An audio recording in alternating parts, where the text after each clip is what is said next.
Hello everyone, once again, welcome to Engineering Physics class.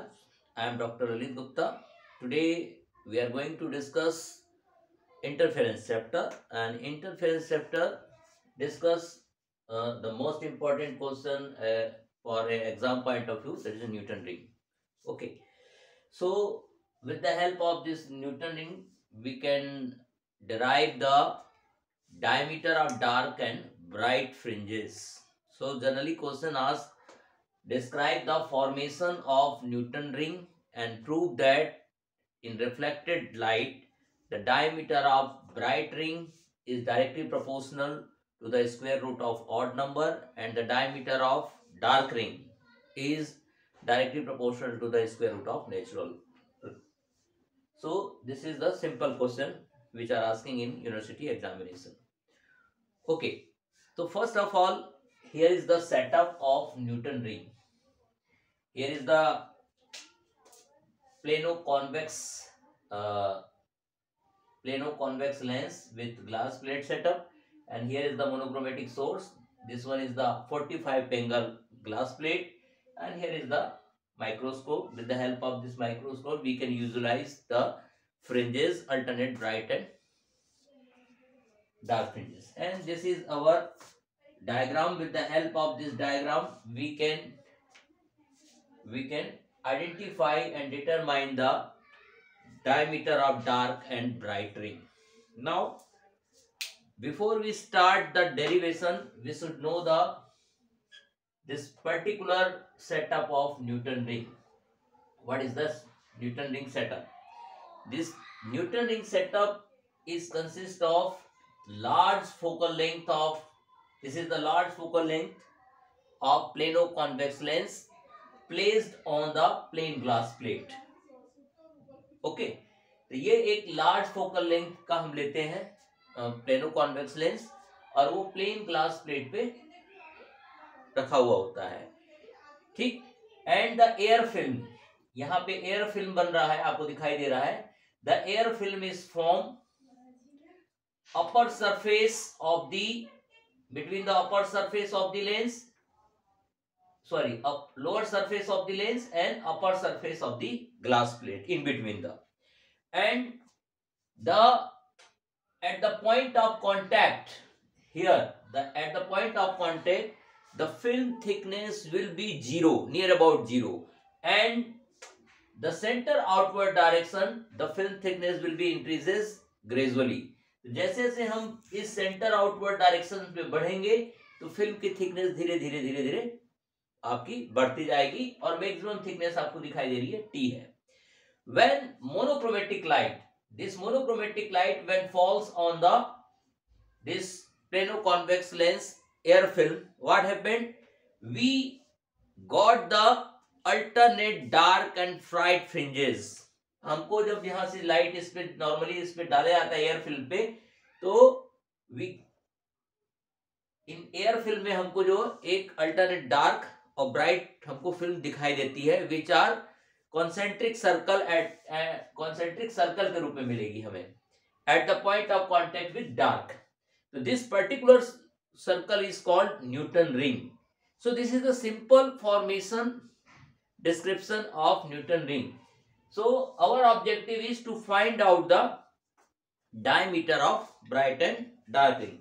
So in overall all the derivation like wedge film, like thin film, like Newton ring, and application of the Newton ring to determine the wavelength of light. In all this derivation the most common part is, सबसे पहले आपको effective path difference find out करना होता है इसमें सभी इन सारे derivations में। जैसे अभी मैंने डिस्कस किया, चाहे हम थिन फिल्म की बात करें, चाहे हम क्या कहते हैं वेज फिल्म की बात करें, न्यूटन रिंग की बात करें, न्यूटन रिंग के एप्लीकेशन की बात करें, तो पहले जब हम स्टार्ट करेंगे इस डेरिवेशन को सॉल्व करने के लिए, तो सबसे पहले आपको ये पता करना होता है कि जब भी कोई इंटरफेरेंस होगा तो उसमें से जब इंटरफेरेंस कब होता है, इंटरफेरेंस जब होता है तो जब दो लाइट रेज एक ही डायरेक्शन पे जाए with same phase and frequency, they interfere and they create a fringes, तो उनके बीच पार्ट डिफरेंस कितना होगा। तो हम यहाँ पे सबसे पहले हम जो निकालने जा रहे हैं Newton ring in reflected light के लिए, तो वो हम यहां लिखेंगे Newton ring in reflected light के लिए हम फाइंड आउट करने जा रहे हैं। तो first of all we calculate the path difference between two interfering rays. तो just write down path difference between two interfering rays. तो ये जब दो लाइट इधर से ऊपर तरफ जाएगी तो ऊपर जब इंटरफेरेंस होगा तो हमको डार्क और ब्राइट फ्रिंज मिलेंगे। वो कितनी होती है? Which is near about 2 mu t cos r plus lambda by 2 होता है। जब जनरल कंडीशन लिखते हैं तो हम इसे प्लस माइनस 2 लिखते हैं, ठीक है। लेकिन हम किसी प्लस लेके चल सकते हैं या माइनस, दोनों में से किसी एक साइन को हम यहाँ पे अडॉप्ट करेंगे, बिकॉज यहाँ पे हम होल नंबर लेके चले या नेचुरल नंबर लेके चले, दोनों में से एक लेंगे, उसके अकॉर्डिंग प्लस माइनस आपको लेके चलना है। तो ये आपका आ गया पाथ डिफरेंस। लेकिन हमको पता है यहाँ पे हम जो मीडियम ले रहे हैं वो एयर ले रहे हैं और नॉर्मल इंसिडेंस हो रहा है, तो आपको यहाँ पे मेंशन करना होगा फॉर नॉर्मल इंसिडेंस के लिए आर की जो वैल्यू होती है वो आपको 0 लेनी है और म्यू की वैल्यू जो है वो आपका 1 हो जाएगा, क्योंकि हम यहाँ पे रिफ्रैक्टिव इंडेक्स जो क्या है यहाँ पे एयर है, तो एयर के लिए वैल्यू 1 होती है। सो इक्वेशन विल बी, ये इक्वेशन जो पाथ डिफरेंस आया था आपका, again right down path difference. तो ये पाथ डिफरेंस जो आपका है वो आपकी हो जाएगी 2, ओके। म्यू की वैल्यू 1 हो गई, टी आ गया 2t और आर की वैल्यू हम 0 रखेंगे, तो आर की वैल्यू यानी कितना हो गया cos 0 प्लस लैम्डा बाई 2। तो cos 0 की वैल्यू होती है 1, so path difference will be 2t plus lambda by 2। तो ये हमारे पाथ डिफरेंस आ चुका है। इसको आप इक्वेशन नंबर आप दे सकते हैं, आप इसको इक्वेशन नंबर 1 ना देके इसे इक्वेशन नंबर 1 यहां दे दीजिए आप, ठीक है। तो ये हमारा पाथ डिफरेंस आ गया। अब जब पाथ डिफरेंस हमारा फाइंड आउट हो गया, so our objective is to find out the condition for brightness और डार्कनेस की क्या कंडीशन होगी। तो ब्राइटनेस और डार्कनेस कब होता है पाथ डिफरेंस पे, ये हमको डिस्कस करना है। तो हम सबसे पहले यहां निकाल लेंगे ब्राइटनेस की कंडीशन, यानी कि मैक्सिमा की, ठीक है। तो यहां हम लिखेंगे कंडीशन फॉर मैक्सिमा। मैक्सिमा का मतलब हो गया आपका ब्राइटनेस, ब्राइटनेस यानी मैक्सिमम इंटेंसिटी कितनी होगी आपकी, right. So the path difference when integral multiple of lambda होता है तब ब्राइटनेस होती है। तो ये कंडीशन आप इस पे इंप्लीमेंट कर दीजिए। पहली कंडीशन आप इंप्लीमेंट करिए कि पाथ डिफरेंस की value 2t plus lambda by 2 की value integral multiple of lambda हो, तब वो हमको ब्राइटनेस दिखाई देती है, फ्रिंजेस जो है। तो ये इसको सॉल्व करेंगे तो वैल्यू हमारी मिलेगी 2t is equal to 2n minus 1 lambda by 2। So this is our second equation, right. Now condition for minimum intensity के लिए, मिनिमम के लिए निकालेंगे यानी डार्कनेस के लिए। अल्टरनेट डार्क और ब्राइट फ्रिंजेस बनेगी। तो पाथ डिफरेंस जो होता है वो जनरली आपका 2t प्लस लैम्डा बाई 2 जो होता है वो यहां पे हम इंटीग्रल लिए थे, यहां पे ऑड का होगा, तो 2n plus 1 plus lambda by 2 के इक्विवेलेंट होगा। So equation will be 2t is equal to n lambda. This is the condition for darkness. So this is the common part, ये आपका कॉमन पार्ट है जिसको मैं आप अभी डिस्कस कर रहा था कि जब आप थिन फिल्म निकालेंगे तब भी ये आपको सॉल्व करना होगा यहां तक। जब आप वेज फिल्म का डेरिवेशन करेंगे, वेज फिल्म का आप थिकनेस निकालेंगे या विड्थ निकालेंगे, तब भी ये वाला पार्ट आपका कॉमन होगा यहां तक। इवन देन अब हम न्यूटन रिंग में भी यही कर रहे हैं, और न्यूटन के जब नीम का जब हम एप्लीकेशन देखेंगे टू वेवलेंथ फाइंड आउट करेंगे, तभी ये पार्ट आपका कॉमन होगा। तो ये पूरे इंटरफेरेंस चैप्टर में जब भी आप ये डेरिवेशन करेंगे तो ये वाला जो पार्ट आपका होता है वो कॉमन होता है।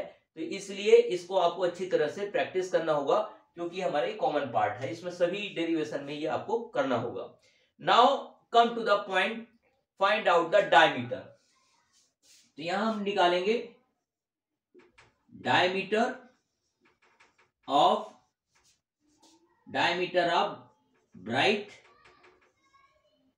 एंड डार्क रिंग के लिए हमको निकालना है। ठीक है, तो diameter of bright and dark ring के लिए हमारे सपोज हम ये मान के चल रहे हैं कि जो लेंस का जो कर्वेचर है, रेडियस ऑफ कर्वेचर आपको यहां दिखाई दे रहा है, हम कितना लिए हैं R. Here is the curvature जो है, रेडियस ऑफ कर्वेचर आर है। फिल्म की थिकनेस आपको दिखाई दे रही है, स्मॉल टी के द्वारा रिप्रेजेंट कर रहे हैं। और पॉइंट ओ जहां से 0 है वहां से आर एन डिस्टेंस के फ्रिंज के लिए डिस्टेंस निकालने के nth के लिए हम निकाल रहे हैं। तो nth के लिए यहाँ पे रेडियस दिया हुआ है फ्रिंज का Rn। तो यहाँ पे हम इस पर्टिकुलर डायग्राम से हम देख रहे हैं कि BC की वैल्यू जो दी है, इस यदि हम देखें इस पूरे को, ये वाला पार्ट लिया हमने, देखिए ये प्लेनो कॉन्वेक्स का पार्ट है, ये वाला इतना हिस्सा, और नीचे आपका ये प्लेन ग्लास प्लेट, इसको मैंने सर्किल के रूप में दिखा दिया है आपको, राइट। अब मैं यहां से वैल्यू नोट कर रहा हूं कि यहाँ BC की वैल्यू दी हुई है आपको, पाइथागोरस थ्योरम लगाऊंगा इसलिए मैं BC की वैल्यू लिख रहा हूं, BC is equal to R।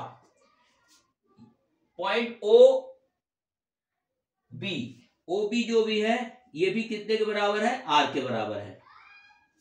अब मेरे को फाइंड आउट करना है ये वैल्यू AB की वैल्यू मेरे को निकालना कितना होगा। तो जबकि आपको दिखाई दे रहा है यहाँ O से लेके B तक की वैल्यू तो R है, और ये थिकनेस है आपकी दिखाई दे रही है, मैक्सिमम थिकनेस। तो इस थिकनेस को यदि मैं यहां से यानी फाइंड आउट कर लूं, कितना थिकनेस कितना निकाल दूं यहां से T, इस पूरे कैपिटल R में से T निकाल दूं तो मेरे को ये वैल्यू फाइंड आउट हो जाएगी। ये वैल्यू जो आपकी निकल के आएगी that is near about R minus T हो जाएगी, ये R माइनस टी। तो हम यहां लिख सकते हैं R माइनस टी। तो हम क्या कहते हैं, पाइथागोरस थ्योरम में अप्लाई करते हैं ट्राइंगल A B और C में। तो ट्राइंगल A B C को यदि हम देखें तो पाइथागोरस थ्योरम हम इंप्लीमेंट कर सकते हैं। तो पाइथागोरस थ्योरम में क्या हो जाएगा, ये आपका हो जाएगा BC का whole square is equal to AB का होल स्क्वायर प्लस AC का होल स्क्वायर, राइट। अब यहां वैल्यू आप सिंपल तरीके से रख सकते हैं, दिखाई दे रहा है BC का क्या है R, तो हमने ये R स्क्वायर कर दिया। AB कितना है R माइनस टी, ये R माइनस टी का होल स्क्वायर, और AC कितना है यहां से यहां तक वैल्यू आपकी दिखाई दे रही है RN square. So equation will be R square is equal to, इस होल स्क्वायर को आप ओपन कर लीजिए, R square plus t square minus 2RT plus RN square, right. अब आपको दिखाई दे रहा है R स्क्वायर से R स्क्वायर हमने कैंसिल आउट कर दिया। तो इक्वेशन हमारी क्या रह गई, आपकी इक्वेशन आपकी यहाँ, इसको आप ट्रांसफर कर देते हैं, इसको मैंने ट्रांसफर कर दिया, तो इक्वेशन हो गई आपकी 2RT is equal to, value रह गई आपकी T square plus RN square. अब ये जो टी स्क्वायर आपको दिखाई दे रहा है ये thickness of the air film है, और ये बहुत कम होती है। तो आप यहां लिख सकते हैं कि t square is much less than, बहुत छोटा है तो हम इसको नेग्लेक्ट कर देंगे। So equation will be 2RT is equal to RN square. और हमने देखा कि जितने भी हमने वैल्यू ली है वो 2T के फॉर्म में ली है, तो इसको भी 2T के फॉर्म में हम रख लेते हैं। 2T इज इक्वल टू हो गया RN स्क्वायर अपॉन R। तो ये वैल्यू हमारी आ गई डायमीटर के डेरिवेशन के फॉर्म में, इक्वेशन नंबर 4। अब सिंपली हमको क्या करना है, 1 by 1 आपको कंपेयर करा देना है। केवल इस 2T की वैल्यू को एक बार ब्राइटनेस की कंडीशन के साथ कंपेयर कराना है, और इस 2T की वैल्यू को एक बार डार्कनेस की कंडीशन के साथ आप कंपेयर कराएंगे तो आपको वो रिजल्ट मिल जाएगा जिसके लिए हम ये डेरिवेशन कर रहे हैं। तो मैं इसको रब कर रहा हूं, इसकी जरूरत नहीं है हमारी, इसको मैं रब कर रहा हूं। नाउ कंपेयरिंग इक्वेशन, पहले हम ब्राइटनेस का निकाले हैं तो हेडिंग डाल देंगे यहां से diameter diameter of bright ring. Bright ring का डायमीटर कितना होगा, ठीक है। तो इसके लिए हम निकालेंगे, तो इस इक्वेशन को कंपेयर कराएंगे, कंपेयरिंग इक्वेशन 2 and 4। 2 and 4 को मैं कंपेयर करा रहा हूं। इक्वेशन कितना हो जाएगा, कंपेयर कराएंगे, 2t ये भी है, 2t वैल्यू ये भी है, तो कितना हो जाएगा, rn square upon r is equal to 2n-1 lambda by 2। Okay, हमको निकालना है डायमीटर, और आपको यहाँ वैल्यू दी हुई है रेडियस के फॉर्म में। तो just convert the radius into diameter. तो डायमीटर में कन्वर्ट करेंगे, 2 टाइम्स करेंगे तो ये हो जाएगा dn square upon 4r is equal to 2n-1 lambda by 2। So dn square is equal to 4 lambda r 2n-1 by 2। तो इसको जब 2 से कैंसिल करेंगे तो वैल्यू आ जाएगी आपकी 2 लैम्डा r 2n-1। ओके, तो हम देखेंगे कि डायमीटर जो है आपका डायरेक्टली प्रोपोर्शनल किसके हो रहा है, ये आपका कांस्टेंट है, ये भी कांस्टेंट है, ये भी कांस्टेंट है, तो ये वैल्यू आ गई आपकी 2n-1। यानी कि diameter of bright ring is directly proportional to the square root of odd number. यही हमको प्रूव करना था। तो ये आपका हो गया ब्राइट रिंग के लिए। सिमिलरली आप यहां पे डायमीटर ऑफ डार्क रिंग के लिए भी आप ऐसे ही सॉल्व कर सकते हैं। तो डार्क रिंग के लिए लेंगे तो इसको कंपेयर करा देंगे डार्क रिंग के साथ, कंपेयरिंग इक्वेशन आप कितना, थर्ड एंड फोर्थ को कंपेयर करा दीजिए। आप थर्ड एंड फोर्थ को आप कंपेयर करा दीजिए, देख लीजिए कितनी वैल्यू आ रही है आपकी। वैल्यू आ जाएगी rn square upon r is equal to n lambda, ठीक है। तो इसको फिर से आप कन्वर्ट कर दीजिए डायमीटर में, तो ये हो जाएगा dn square upon 4n lambda r। तो आपको दिखाई दे रहा है कि dn किसके डायरेक्टली प्रोपोर्शनल हो रहा है, यहाँ पे इसको हम सॉल्व करेंगे। dn is directly proportional to ये कांस्टेंट, ये कांस्टेंट, ये कांस्टेंट, तो वैल्यू आपकी बच रही है n, ठीक है। तो ये हो जाएगा √n। तो ये आपका प्रूफ हो गया कि diameter of dark ring is directly proportional to the square root of natural number. तो इस तरीके से ये क्वेश्चन जो है कंप्लीट होता है। हमारा जो क्वेश्चन पूछा गया था, prove that in reflected light diameter of dark ring and bright ring is directly proportional to the square root of natural number and odd number. इन दोनों को प्रूव करना था। तो इस तरीके से ये 10 नंबर का डेरिवेशन आता है, जिसमें आपको सबसे पहले आपको इफेक्टिव पार्ट डिफरेंस आपको फाइंड आउट करना है। इफेक्टिव पार्ट डिफरेंस वाला पार्ट ये कॉमन पार्ट है आपके लिए सारे डेरिवेशन में, इंटरफेरेंस के जितने भी डेरिवेशन पार्ट है। फिर यहां से हमने अपना ऑब्जेक्टिव सॉल्व किया diameter of bright and dark ring के लिए, ठीक। इसके बाद हम नेक्स्ट वीडियो में इसका एप्लीकेशन पार्ट देखेंगे, या वेज फिल्म, दोनों की हम डेरिवेशन देखेंगे। सो फिर से आप मिलते हैं हम नेक्स्ट वीडियो में इंटरफेरेंस चैप्टर के नेक्स्ट डेरिवेशन के लिए। Thank you so much.